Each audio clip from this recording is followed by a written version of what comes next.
is it afternoon? Well, it's like mid-afternoon.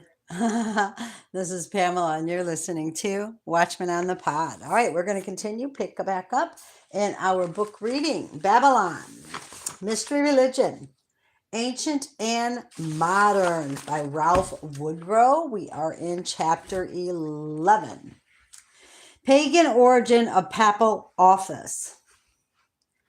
Nimrod, the king and founder of Babylon, was not only its political leader, he was its religious leader also. He was a priest king. From Nimrod descended a line of priest kings, each standing at the head of the occult Babylonian mystery religion. This line continued on down to the days of Belshazzar, of whom we read in the Bible. Many are familiar with the feast he held in Babylon when the mysterious handwriting appeared on the wall. Some have failed to recognize, however, that this gathering was more than a mere social party. It was a religious gathering, a celebration of the Babylonian mysteries of which Belshazzar was the head at that time.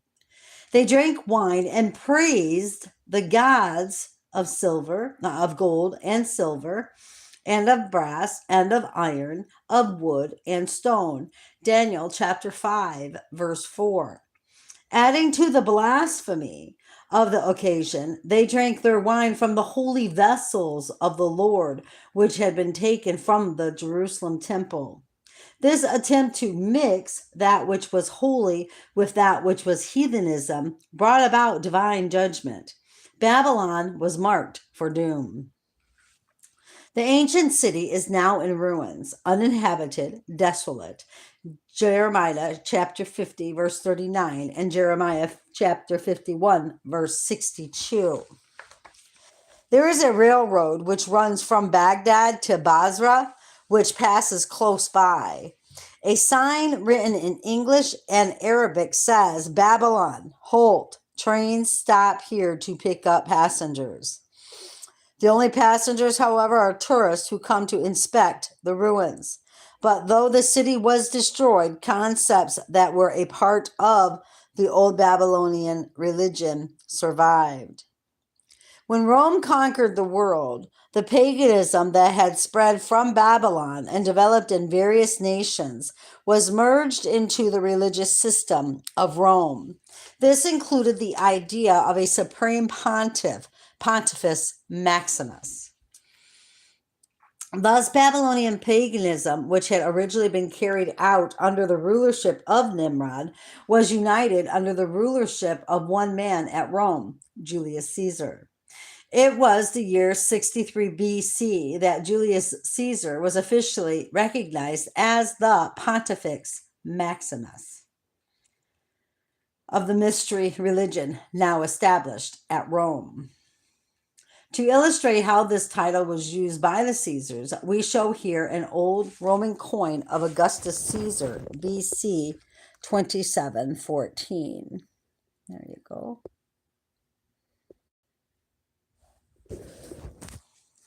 With his title as the Pont Max, the head of the mysteries. It is interesting to note that coins such as this were in circulation during the days of the Lord's earthly kingdom.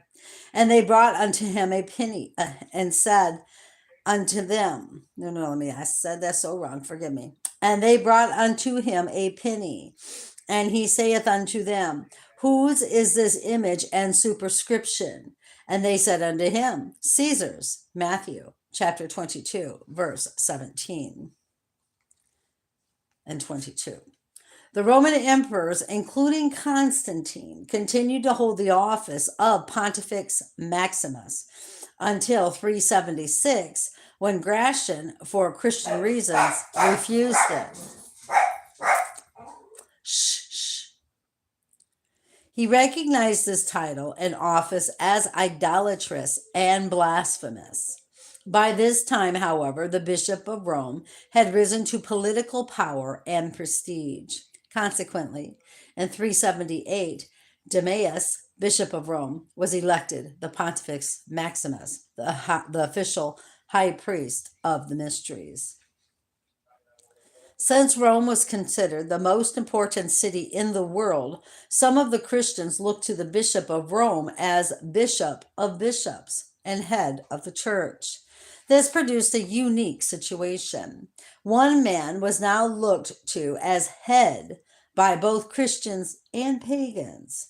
By this time, and through the years that followed, the streams of paganism and Christianity flowed together, producing what is known as the Roman Catholic Church under the headship of the Pontifex Maximus, the Pope. The title Pontifex Maximus is repeatedly found on inscriptions throughout the Vatican, above the entry of St. Peter's, above the statue of St. Peter, in the dome, above the Holy Year door, which is open only during a Jubilee year, which, by the way, that starts in December. Right here. That's the thing.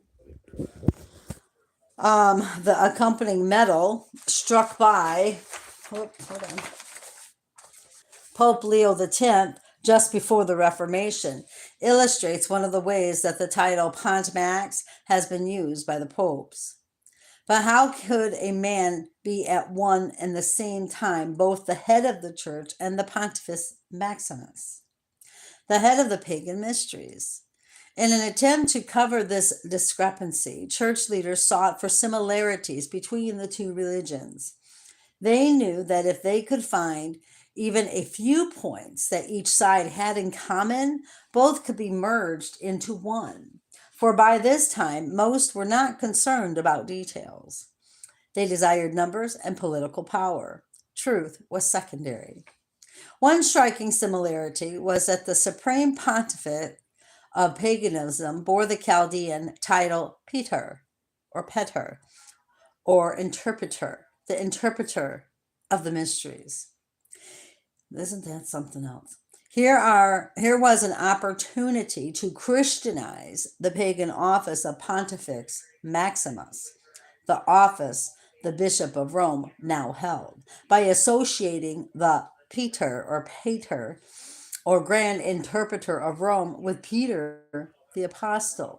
But to make the Apostle Peter the Peter Roma was not without its problems. To do so, it was necessary to teach that Peter had been in Rome. This is the real reason that since the 4th century and not before, that numerous tales began to be voiced about Peter being the first bishop of Rome. And so, to the blinded Christians of the apostasy, the Pope was the representative of Peter the Apostle, while to the initiated pagans, he was only the representative of Peter or Pater, the interpreter of their well-known mysteries. According to an old tradition, Nimrod was the opener of secrets or mysteries, the firstborn of deified human beings. The word translated openeth in verses such as Exodus 13:2, as Strong's Concordance points out, is the Hebrew word Peter, or Pater.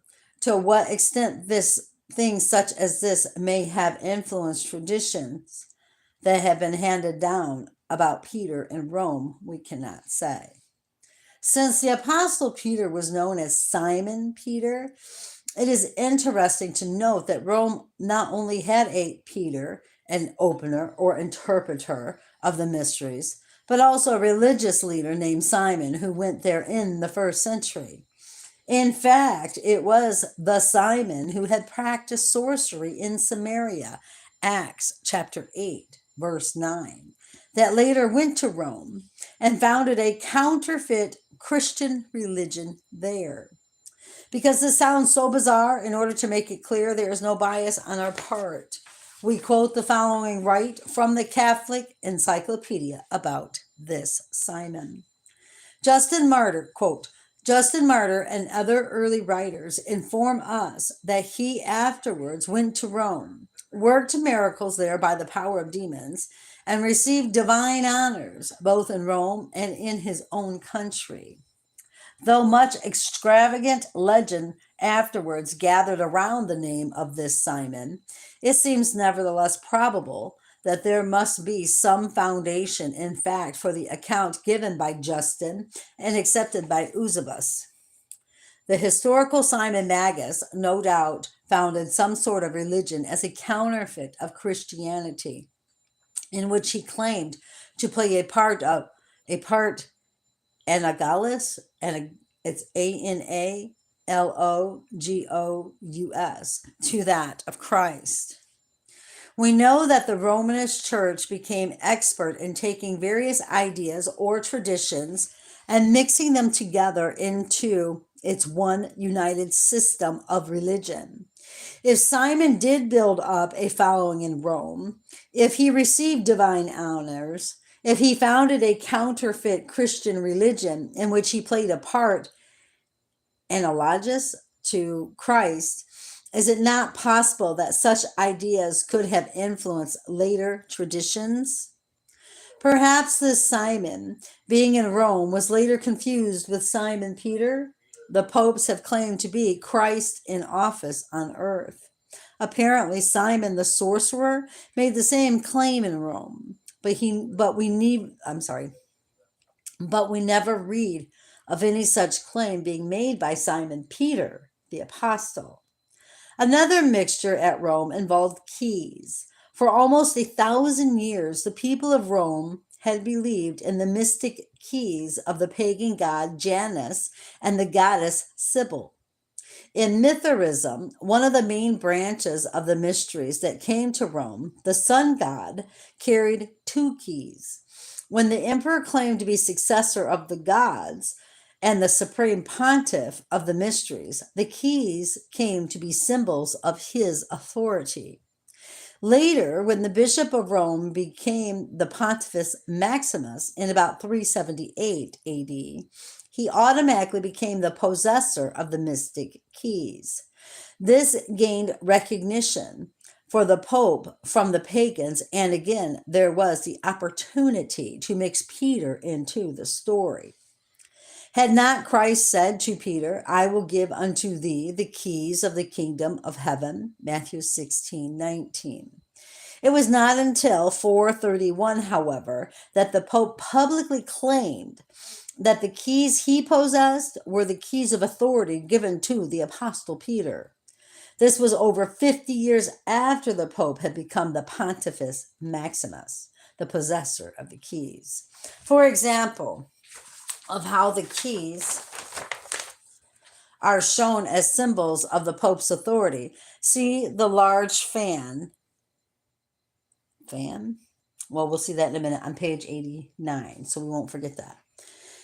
The keys given to Peter and to all the other disciples represented the message of the gospel, whereby people could enter the kingdom of God. Because some have not rightly understood this, it is not uncommon for Peter to be pictured as the gatekeeper of heaven, deciding who he will let in and who he won't. This is very much like the ideas that were associated with the pagan god Janus, for he was the keeper of the doors and gates in the pagan mythology of Rome, the opener. And here's a picture. Okay. Janus with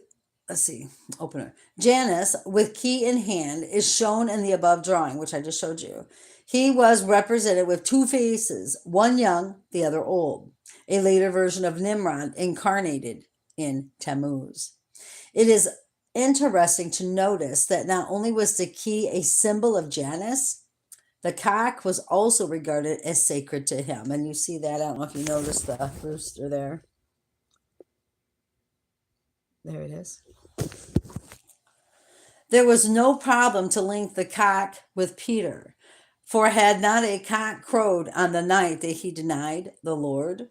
John chapter 18, verse 27. It is certain that the title Supreme Pontiff or Pontifex Maximus, which the Pope bears, is not a Christian designation, for it was the title used by Roman emperors before the Christian era. The word pontiff comes from the word pons, bridge, and faso, make. It means bridge maker. The priests, king, emperors of pagan days were regarded as the makers and guardians of the bridges of Rome. Each of them served as high priest and claimed to be the bridge or connecting link between this life and the next. That branch of the mysteries known as Mithraism grew in Rome until it became at one time almost the only faith of the empire. The head priest was called the Pater Patrum, that is, the father of the fathers. Borrowing directly from this title, at the head of the Roman Catholic Church is the Papa or Pope, the father of fathers. The father of Mithraism had his seat at Rome then, and the father of Catholicism has his there now. The expensive and highly decorated garments that the popes wear were not adopted from Christianity, but were patterned after those of the Roman emperor. The historians have not let this fact go unnoticed, for indeed their testimony is that the vestments of the clergy were legacies from pagan Rome.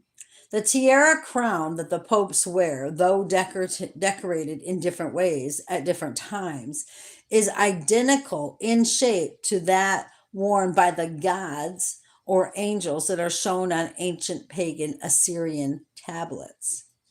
And we're going to show you right here. We've got Dagon there. And then here's the tablet. And you see that? Okay.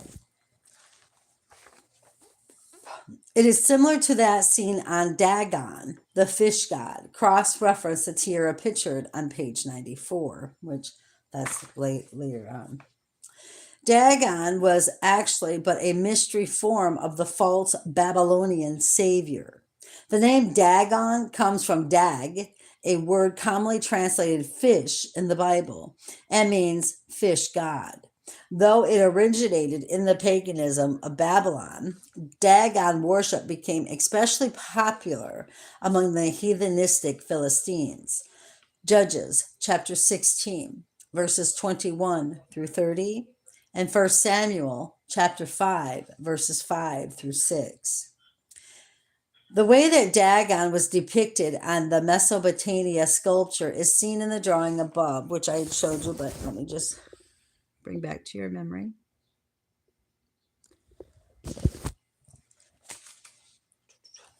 Layered in Babylon and Nineveh explains that the head of the fish formed a mitre above that of the man, while its scaly, fan-like tail fell as a cloak behind, leaving the human limbs and feet exposed.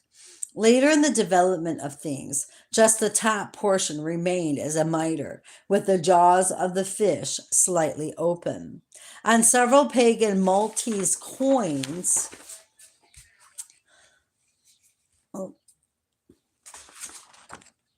a god whose characteristics are the same as those of Osiris, the Egyptian Nimrod, is shown with the fish body above and only the fish head mitre remaining. And then here we go.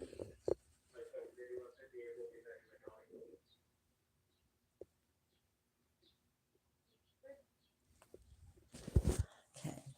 A famous painting by Moretto shows Saint Ambrose wearing a mitre shaped like the head of a fish.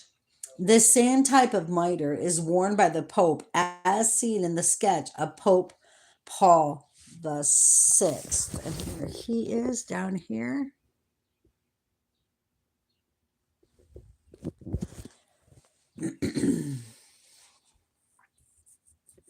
As he delivered a sermon on peace during his historic visit to the United States in 1965.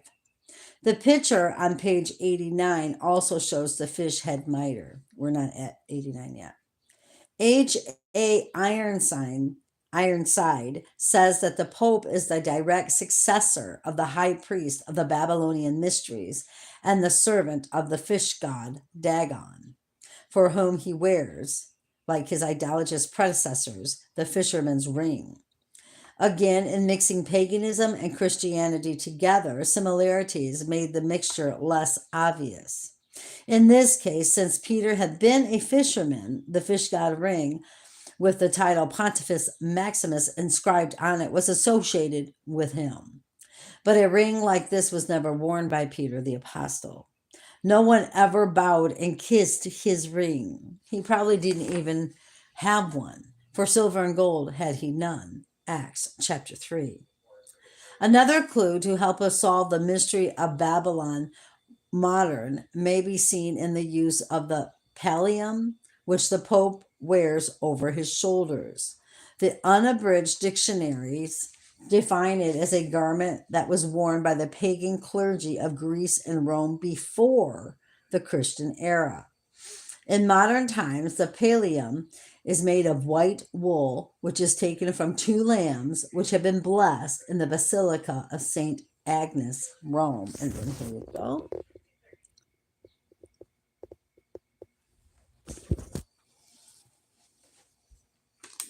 As a symbol that the archbishops also share in the plenitude of the papal office, the Pope sends the pallium to them.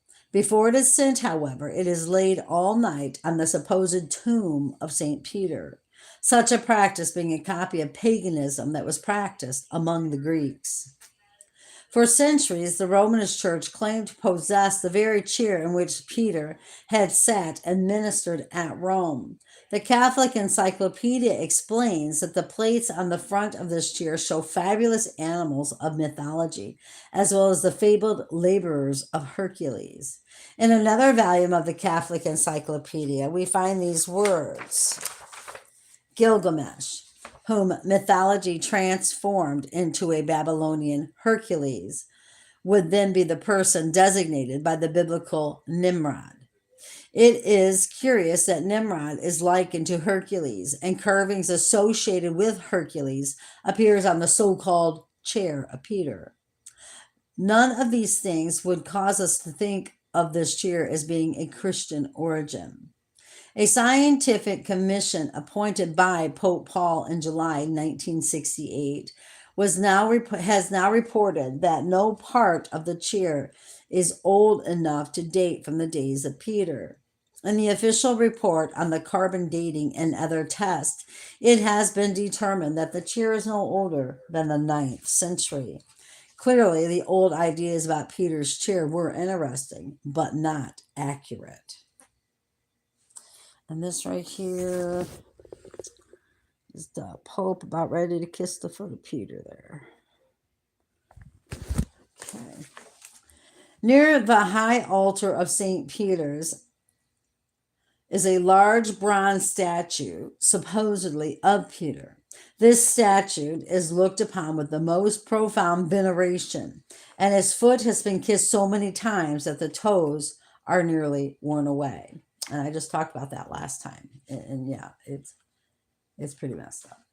The photograph on the previous page shows a former pope, John the 23rd, about to kiss this statue, which was dressed up with a rich papal robes and a 3-tiered papal crown for the occasion. The practice of kissing an idol or statue was borrowed from paganism. As we have seen, Baal worship was linked with the ancient worship of Nimrod in deified form as the sun god. In the days of Elijah, multitudes had bowed to Baal and kissed him. Yet God said, I have left me 7,000 in Israel, all the knees which have not bowed unto Baal, and every mouth which hath not kissed him. 1 Kings chapter 19, verse 18.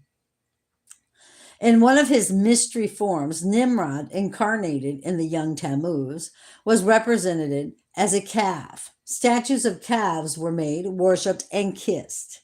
They sinned more and more and have made them molten images of their silver and idols according to their own understanding. All of it the work of the craftsmen. They say to them, let the men that sacrifice kiss the calves. Hosea chapter 13, verses 1 through 3. Kissing an idol was a part of Baal worship. Not only was the practice of kissing an idol adopted by the Romanist Church, so was the custom of religious processions in which idols are carried. Such processions are a common part of Roman Catholic practice, yet these did not originate with Christianity. In the 15th century BC, an image of the Babylonian goddess Ishtar was carried with great pomp and ceremony from Babylon to Egypt. Idol processions were practiced in Greece, Egypt, Ethiopia, Mexico, and many other countries in olden times. The Bible shows the folly of those who think good can come from idols, idols so powerless they must be carried. Isaiah, in direct reference to the gods of Babylon, had this to say: they lavish gold out of the bag, and weigh silver in the balance, and hire a goldsmith, and he maketh it a god. They fall down, yea, they worship. They bear upon him the shoulder. They carry him, and set him in his place, and he standeth. From his place shall he not remove. And he standeth. From his place shall he not remove.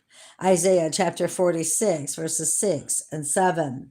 Not only have such processions continued in the Roman Catholic Church, in which idols are carried, but the Pope also is carried in processions. In Isaiah's time, the people lavished silver and gold on their God. Today, expensive garments and jewels are placed on the Pope. When the pagan god was carried in procession, the people fell down and worshiped. So, on certain occasions, do people bow before the Pope as he is carried by. Even as the god was carried upon the shoulders, so do men carry the Pope, the god of Catholicism, upon their shoulders in religious procession. Over 3,000 years ago, the very same practice was known in Egypt, such processions being a part of the paganism there.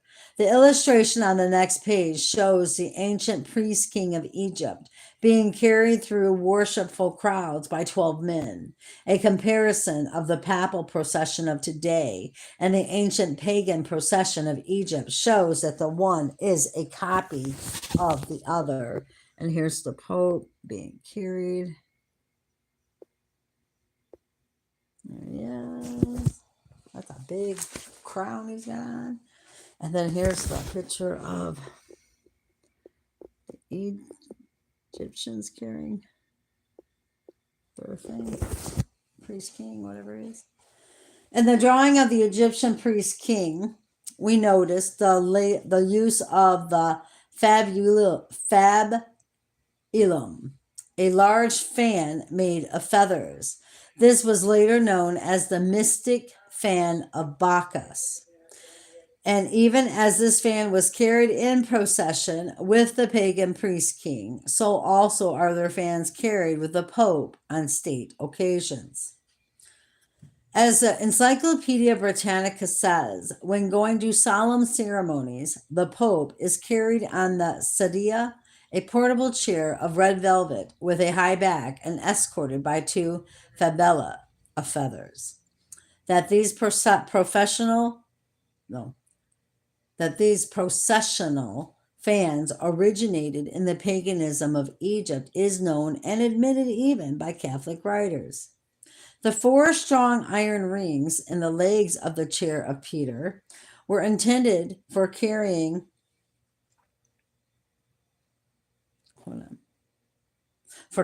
poles, but we need I don't know if that interrupted or not. It was a phone call. I'm sorry. The 4 strong iron rings in the leg of the chair of Peter were intended for carrying poles, but we can be certain that the Apostle Peter was never carried through crowds of people bowing to him. Acts chapter 10, 25 and 26. That the papal office was produced by a mixture of paganism and Christianity, there can be little doubt. The pallium, the fish head mitre, the Babylonian garments, the mystic keys, the title Pontifex Maximus were all borrowed from paganism. All of these things and the fact that Christ never instituted the office of Pope in his church plainly show that the Pope is not the vicar of Christ or the successor of Apostle Peter. Chapter 12, Papal Immortality. No, immorality. Oh, I'm sorry, I said immortality. No, it's immorality. In addition to the conclusive evidence that has been given, the very character and morals of many of the popes would tend to identify them as successors of pagan priests rather than representatives of Christ or Peter. Some of the popes were so depraved and base in their actions, even people who professed no religion at all were ashamed of them. Such sins as adultery, sodomy, simony, rape, murder, and drunkenness are among the sins that have been committed by popes. To link such sins with men who have claimed to be the Holy Father, the Vicar of Christ, the Bishop of Bishops, may sound shocking. But those acquainted with the history of the papacy well know that not all the popes were holy men. Pope Sergius III, 904 to 911, obtained the papal office by murder. The annals of the Church of Rome tell about his life of open sin with Marozia, who bore him several illegitimate children. He was described by Berenice as a monster and by Gregorius as a terrorizing criminal. Says a historian, for 7 years this man occupied the chair of St. Peter, while his concubine and her Semiramis-like mother held court with a pomp and voluptuousness that recalled the worst days of the ancient empire. This woman, Theodora, likened to Semiramis because of her corrupt morals, along with Marizia, the Pope's concubine, filled the papal chair with their paramours and bastard sons and turned the papal palace into a den of robbers. The reign of Pope Sergius III began the period known as the Rule of the Harlots, 904 to 963. That's interesting. Pope John X, 914 to 928, originally had been sent to Ravenna as an archbishop, but Theodora had him returned to Rome and appointed to the papal office. According to Bishop Liutprand of Cremona, who wrote a history about 50 years after this time, Theodora supported John's election in order to cover more easily her illicit relations with him. His reign came to a sudden end when Marozia smothered him to death. She wanted him out of the way so Leo VI, 928 to 929, could become pope. His reign was a short one, however, for he was assassinated by Marozia when she learned he had given his heart to a more degraded woman than herself. Not long after this, the teenage son of Marozia, named under the name of John XI, became pope. The Catholic Encyclopedia says, quote, some, taking Liutprand and the Liber Pontificalis as their authority, assert that he was the natural son of Sergius III, a former pope. Through the intrigues of his mother, who ruled at that time in Rome, he was raised to the chair of Peter, unquote. But in quarreling with some of his mother's enemies, he was beaten and put into jail, where he died from poisoning. In 955, the grandson of Marzia, at 18 years of age, became pope under the name John XII. The Catholic Encyclopedia describes him as, quote, a coarse, immoral man whose life was such that the Lateran was spoken of as a brothel, and the moral corruption in Rome became the subject of general odium. On 6 November, a synod composed of 50 Italian and German bishops was convened in St. Peter's. John was accused of sacrilege, simony, perjury, murder, adultery, and incest, and was summoned in writing to defend himself. Refusing to recognize the synod, John pronounced sentence of excommunication against all the participators in the assembly, should they elect in his stead another pope.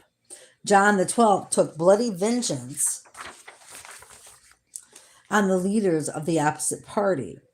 Cardinal Deacon John had his right hand struck off. Bishop Otgar of Spire was scourged. A high Palatine official lost nose and ear. John died on 14th May 964, 8 days after he had been, according to rumor, stricken by paralysis in the act of adultery. The noted Catholic bishop of Cremona, Luthpran, who lived at this time, wrote, "No honest lady dared to show herself in public, for Pope John had no respect either for single girls, married women, or widows. They were sure to be defiled by him, even on the tombs of the holy apostles, Peter and Paul." The Catholic collection of the lives of popes, the Liber Pontificalis, said he spent his entire life in adultery. Pope Boniface VII, 984 to 985, maintained his position through a lavish distribution of stolen money. The Bishop of Orleans referred to him, and also John the 12th and Leo the 8th, as monsters of guilt, reeking in blood and filth, and as Antichrist sitting in the temple of God. The Catholic Encyclopedia says he, quote, overpowered John the 14th, April 984, thrust him into the dungeons of St. Angelo, where the wretched man died 4 months later.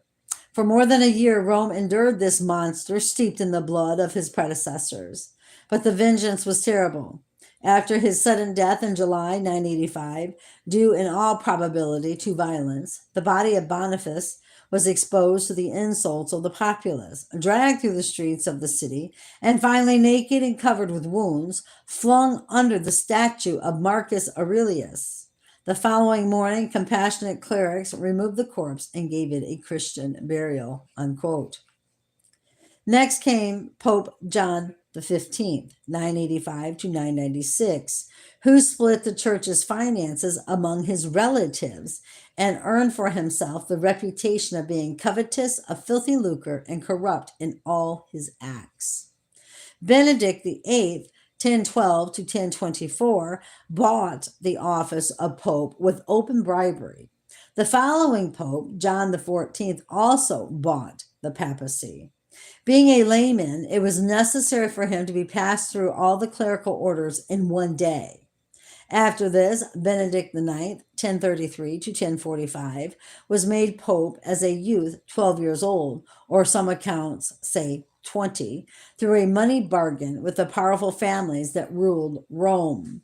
He committed murders and adulteries in broad daylight, robbed pilgrims on the graves of the martyrs. A hideous criminal, the people drove him out of Rome. The Catholic Encyclopedia says, quote, he was a disgrace to the chair of Peter, unquote.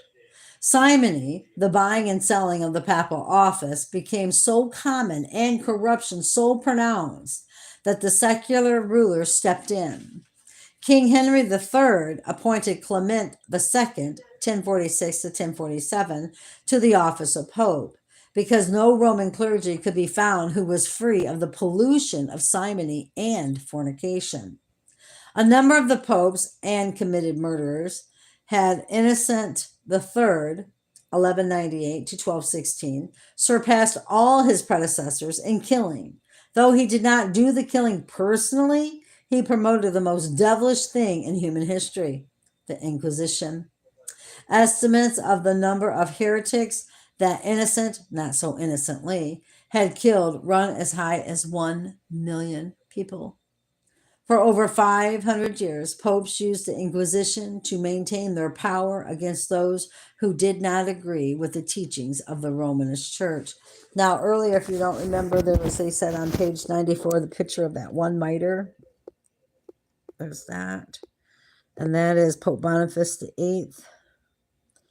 Up here is Pope Boniface III. Yep. Okay. In conflicts with cardinals and kings, numerous charges were brought against Pope Boniface VIII, 1294 to 1303. Says the Catholic Encyclopedia, quote, scarcely any possible crime was omitted: infidelity, heresy, simony, gross and unnatural immorality. I don't know why I keep saying immortality, forgive me. Immorality, idolatry, magic, loss of the Holy Land, death of Celestine the Fifth, etc. Protestant historians generally, and even more modern Catholic writers, class him among the wicked popes as an ambitious, haughty, and unrelenting man, deceitful also and treacherous. His whole pontificate one record of evil. It is not necessary to insist that all charges brought against him were true, but all cannot be dismissed either. During his reign, the poet Dante visited Rome and described the Vatican as a sewer of corruption. He assigned Boniface, along with Pope Nicholas III and Clement V, to the lower parts of hell. Though seeking to put emphasis on certain good traits of Boniface, quote, Catholic historians admit, however, the explosive violence and offensive phraseology of some of his public documents, unquote. An example of this offensive phraseology would be his statement that to enjoy oneself and to lie carnally with women or with boys is no more a sin than rubbing one's hands together. Wow. On other occasions, apparently in those explosive moments, he called Christ a hypocrite and professed to be an atheist.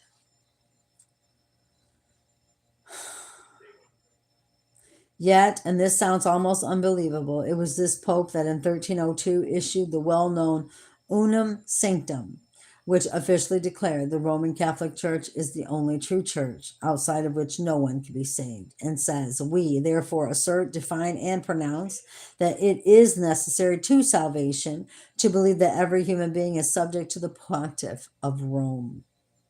Because there have been sinful popes, being subject to the pope has raised a question. Should a sinful pope still be obeyed? The Catholic answer is this. A sinful pope remains a member of the visible church and is to be treated as a sinful, unjust ruler for whom we must pray, but from whom we may not withdraw our obedience. From 1305 to 1377, the papal palace was at Avignon, France. During this time, Patriarch accused the papal household of rape, adultery, and all manner of fornication. In many parishes, men insisted on priests keeping concubines as a protection for their own families. During the Council of Constance, 3 popes, and sometimes 4, were every morning cursing each other and calling their opponents antichrists, demons, adulterers, sodomists, enemies of God and man. One of these popes, John the 23rd, 1410 to 1415, was accused of 37 witnesses, mostly bishops and priests, of fornication, adultery, incest, sodomy, simony, theft, and murder. It was proved by It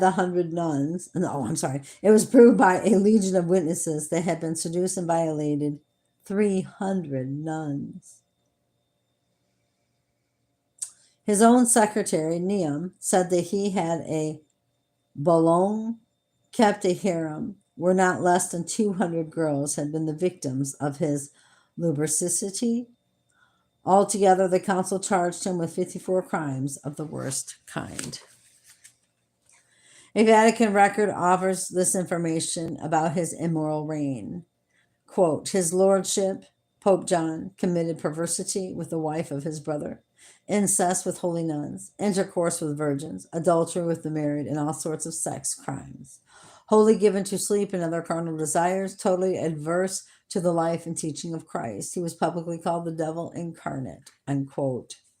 To increase his wealth, Pope John taxed about everything, including prostitution, gambling, and usury. He has been called the most depraved criminal who ever sat on the papal throne. Pope Pius II, 1458 to 1464, was said to have been the father of many illegitimate children. He spoke openly of the methods he used to seduce women, encouraged young men to, and even offered to instruct them in methods of self indulgence.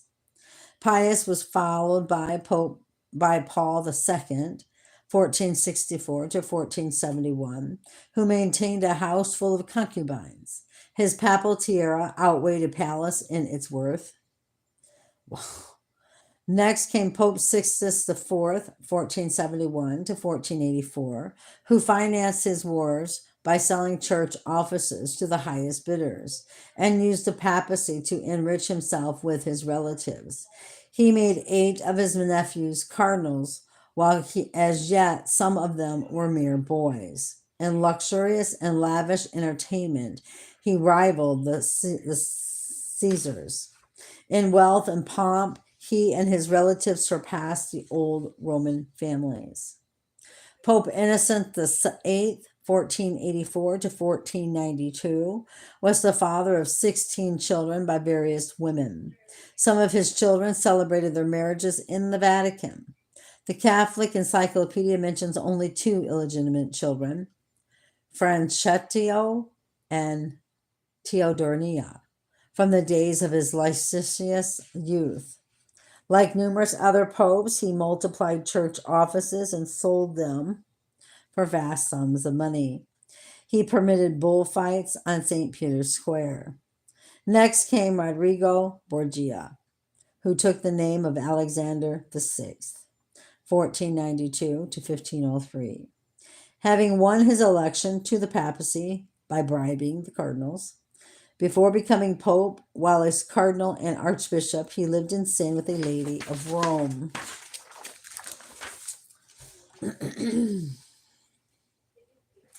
Venosa dia Catanini, and afterward with her daughter Rosa, by whom he had 5 children. On his coronation day, he appointed his son, a youth of vile temper and habits, as Archbishop of Valencia. Many consider Alexander VI to be the most corrupt of the Renaissance popes. Just to let you know, I'm not sure if he mentions it, but his son, Caesar Borgia, or however you pronounce his name, is the man in the picture that people say is Jesus. Just let you know that. Many consider Alexander VI to be the most corrupt of the Renaissance popes. He lived in public incest with his 2 sisters and his own daughter, Lucretia, from whom it is said he had a child. On October 31st, 1501, he conducted a sex orgy in the Vatican, the equal of which, for sheer horror, has never been duplicated in the annals of human history. According to Life magazine, Pope Paul III, 1534 to 1549, as cardinal and fathered 3 sons and a daughter. On the day of his coronation, he celebrated the baptism of his 2 great-grandchildren. He appointed 2 of his teenage nephews as cardinals, sponsored festivals with singers, dancers, and jesters, and sought advice from astrologers. Pope Leo X, 1513 to 1521, was born December 11, 1475.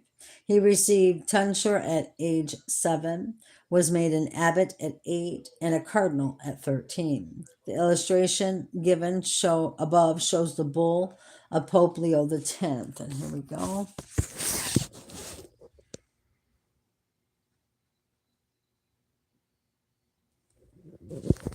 On one side of the leaden seal appears the Apostle Paul and Peter, on the other, Pope's name and title.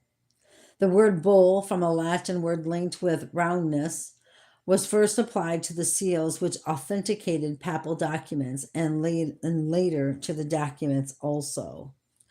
The Catholic Encyclopedia says that Pope Leo X gave himself up unrestrainedly to amusements that were provided in lavish abundance.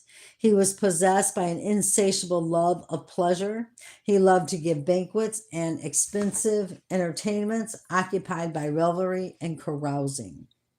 During those days, Martin Luther, while he was still a priest of the Papal Church, traveled to Rome. As he caught the first glimpse of the seven hilled city, he fell to the ground and said, "Holy Rome, I salute thee." He had not spent much time there, however, while he saw that Rome was anything but a holy city. Iniquity existed among all classes of the clergy. Priests told indecent jokes and used awful profanity even during Mass. The papal court was served at supper by 12 naked girls. No one can imagine what sins and infamous actions are committed in Rome, he said. They must be seen and heard to be believed. Thus, they are in the habit of saying, if there is a hell, Rome is built over it.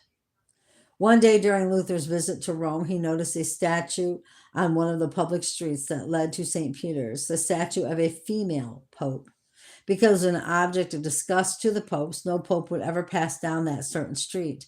I am astonished, said Luther, how the popes allowed the statue to remain. 40 years after Luther's death, the statue was removed by Pope Sixtus V. Though the Catholic Encyclopedia regards the story of Pope Joan as a mere tale, it gives the following summary. Quote, after Leo IV, 847 to 855, the Englishman John of Mainz occupied the papal chair for 2 years, 7 months, and 4 days. He was, it is alleged, a woman. When a girl, she was taken to Athens in male clothes by her lover, and there made such progress in learning that no one was her equal. She came to Rome, where she taught science and thereby attracted the attention of learned men. She was finally chosen as pope, but becoming pregnant by one of her trusted attendants, she gave birth to a child during a procession from St. Peter's to the Lateran. There she died almost immediately, and it is said that she was buried at the same place. Was there really a female pope? Prior to the Reformation, which exposed as much error in the Romish Church, the story was believed by chroniclers, bishops, and by popes themselves. The Catholic Encyclopedia says, quote, in the 14th and 15th centuries, this popus was already counted as a historical personage whose existence no one doubted. She had her place among the carved busts which stood in Siena Cathedral. Under Clement VII, 1592 to 1595, and at his request, she was transformed into Pope Zacharias. The heretic Huss, in defense of his false doctrine before the Council of Constance, refers to the popess, and no one offered to question the fact of her existence. Some have questioned how Pope Clement could have a female pope named Joan transformed into a male pope named Zacharias centuries after she had died. Having mentioned the gross immorality that has existed in the lives of some of the popes, we do not wish to leave the impression that all popes have been as bad as the ones mentioned, but we do believe this evidence seriously weakens the doctrines of apostolic succession.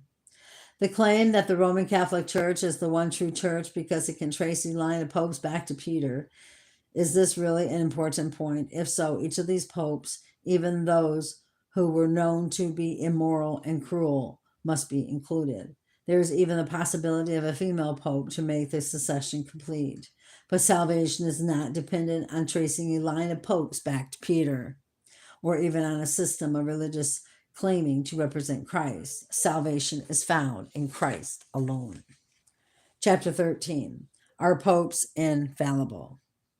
Adding to the many contradictions with which the Roman system has already plagued, there were popes like the god Janus of olden times who began to claim they were infallible.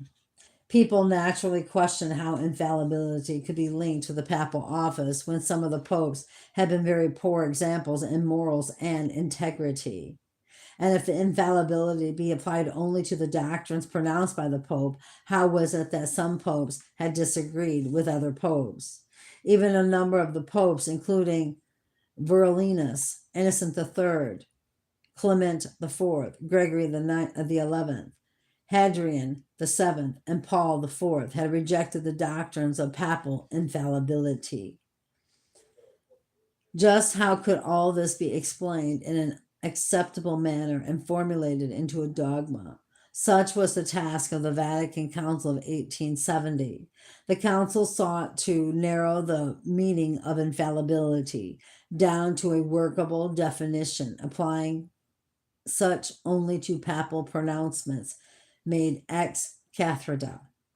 The wording finally adopted was this: the Roman pontiff, when he speaks ex cathedra, that is, when in the exercise of his office as pastor and teacher of all Christians, he defines a doctrine of faith or morals to be held by the whole church, is by reason of the divine assistance promised to him in Blessed Peter, possessed of that infallibility, and consequently such definitions of the Roman pontiff are irreformable. All of the problems were not solved by this wording. Nevertheless, papal infallibility became an official dogma of the Roman Catholic Church at the Vatican Council of 1870. Knowing the history of the Pope, several Catholic bishops opposed making papal infallibility a dogma at the council. One of these, Bishop Joseph Strassmayer, 1815 to 1905, is described in the Catholic Encyclopedia as one of the most notable opponents of papal infallibility. He pointed out that some of the popes had opposed other popes. Special mention was made of how Pope Stephen VI, 896 to 897, brought former Pope Formosus, 891 to 896, to trial. The famous story of one pope bringing another to trial is one of sheer horror, for Pope Formosus had been dead for 8 months. Nevertheless, the body was brought from the tomb and placed on a throne. There, before a group of bishops and cardinals, was the former pope, dressed in the rich apparel of the papacy, a crown upon his loose scalp, and the scepter of the holy office in the stiff fingers of his rotting hand. As the trial got underway, the stench of the dead body filled the assembly hall. Pope Stephen stepped forward and did the questioning. Of course, no answers were given to the charges by the dead man, so he was proven guilty as charged. With this, the bright robes were ripped from his body, the crown from his skull, the fingers used in bestowing the pontifical blessing were hacked off his body and was thrown into the street. Behind a cart, the body was dragged through the streets of Rome and finally cast into the Tiber. Thus, one pope condemned another. Then, a short time later, the Catholic Encyclopedia points out the second successor of Stephen had the body of Formosus, which a monk had drawn from the Tiber, reinterred with full honors in St. Peter's. He furthermore annulled all at the synod the decision of the court of Stephen VI, and declared all orders conferred by Formosus valid. This is insane. John IX confirmed these acts at 2 synods. On the other hand, Sergius III, 904 to 911, approved in a Roman synod the decisions of Stephen's synod against Formosus. Sergius and his party meted out severe treatment to the bishops consecrated by Formosus, who in turn had meanwhile conferred orders on many other clerics, a policy which gave rise to the greatest confusion. Such sharp disagreement between popes and certainly argues against the idea of papal infallibility. Pope Honorius I, after his death, was denounced as a heretic by the Sixth Council held in the year 680. Pope Leo II confirmed his condemnation. If popes are infallible, how could one condemn another? Pope Vigilus, after condemning certain books, removed his condemnation, afterward condemned them again, and then retracted his condemnation, then condemned them again. Where is the infallibility here? Dueling was authorized by Pope Eugene III, 1145 to 53. Later, Pope Julius II, 1503 to 13, and Pope Pius IV, 1559 to 65, forbade it. At one time in the 11th century, there were 3 rival popes, all of which were disposed by the council convened by the Emperor Henry III. Later in the same century, Clement III was opposed by Victor III and afterwards by Urban II. How could popes be infallible when they opposed each other? What is known as the Great Schism came in 1378 and lasted for 50 years. Italians elected Urban VI, and the French cardinals chose Clement VII. Popes cursed each other year after year until a council disposed both and elected another. Pope Sixtus V had a version of the Bible prepared, which he declared to be authentic. 2 years later, Pope Clement VIII declared that it was full of errors and ordered another to be made. Pope Gregory I repudiated the title of universal bishop as being profane, superstitious, haughty, and invented by the first apostate. Yet, through the centuries, other popes have claimed this title. Pope Hadrian II, 867 to 872, declared civil marriages to be valid, but Pope Pius VII, 1800 to 1823, condemned them as invalid. Pope Eugene IV, 1431 to 1447, condemned Joan of Arc to be burned alive as a witch. Later, another Pope, Benedict IV, in 1919, declared her to be a saint. When we consider the hundreds of times and ways that popes have contradicted each other over the centuries, we can understand how the idea of papal infallibility is difficult for many people to accept. While it is true that most papal statements are not made within the narrow limits of the 1870 ex cathedra definition, yet if popes have erred in so many other ways, how can we believe that they are guaranteed a divine infallibility for a few moments if and when they should indeed decide to speak ex cathedra? Popes have taken to themselves such titles as Most Holy Lord, Chief of the Church in the World, Sovereign Pontiff of Bishops, High Priest, the Mouth of Jesus Christ, Vicar of Christ, and others. Said Pope Leo XIII on June 20th, 1894, "We hold upon the earth the place of God Almighty." During the Vatican Council in 1870, on January 9th, it was proclaimed, "The Pope is Christ in office, Christ in jurisdiction and power. We bow down before thy voice, O pious, as before the voice of Christ, the God of truth. In clinging to thee, we cling to Christ." But the historical sketch that we have given plainly shows that the Pope is not Christ in office or any other way. The contrast is apparent. The very expensive crowns worn by the popes have cost millions of dollars. Jesus, during his earthly life, wore no crown except the crown of thorns. The Pope is waited on by servants. What a contrast to the lowly Nazarene who came not to be ministered to, but to minister. The popes dress in garments that are very elaborate and costly, patterned after those of the Roman emperors of pagan days. Such vanity is contrasted to our Savior, who wore the gown of a peasant. The immorality of many of these popes, especially in past centuries, stands in striking contrast to the Christ, who is perfect in holiness and purity.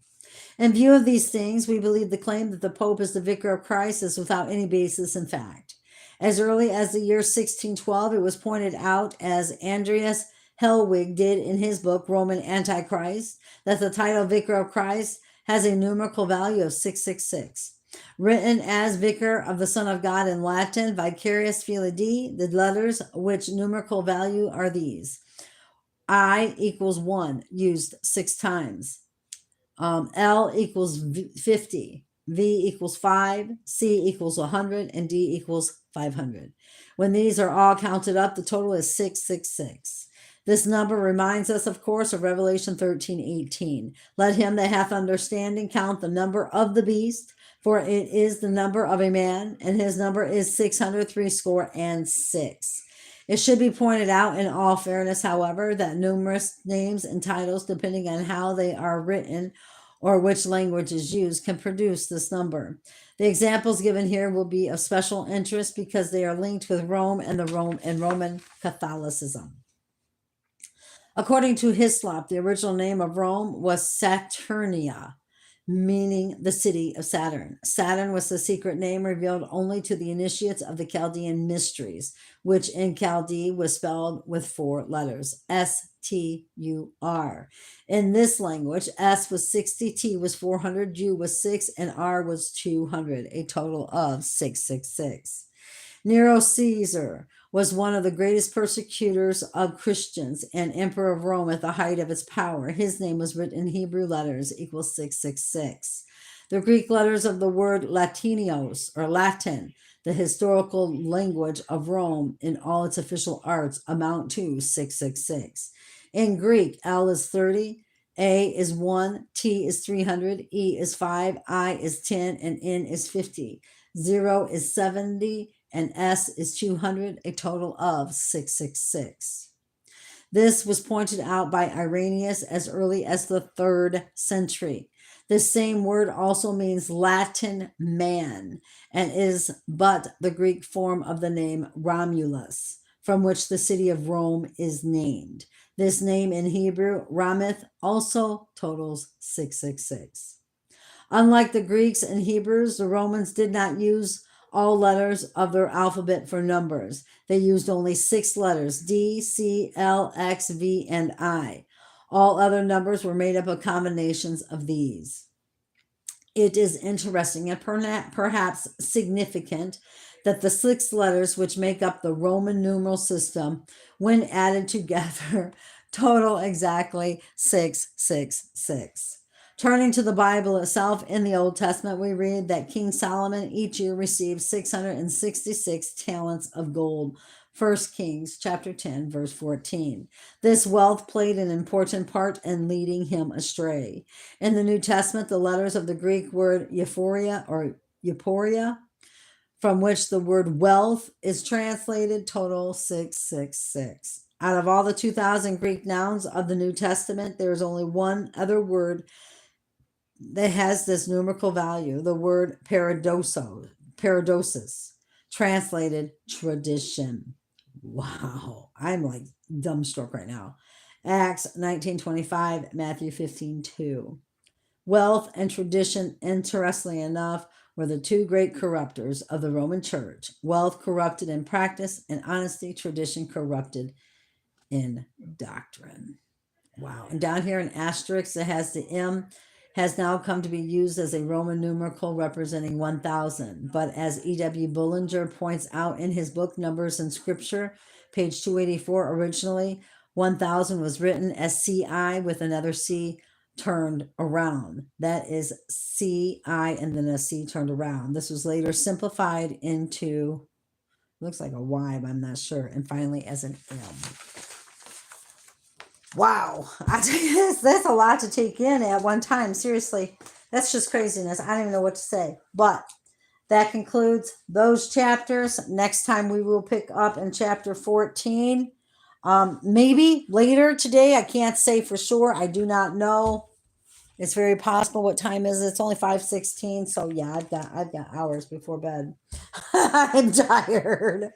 Anyway, until then, keep your eyes on Jesus, brothers and sisters. Your nose in the book, which is the Word of God. And let us embed the Word of God upon the tablets of our hearts, so you and I will not sin against God or be deceived. I love you all so very much. Bye-bye.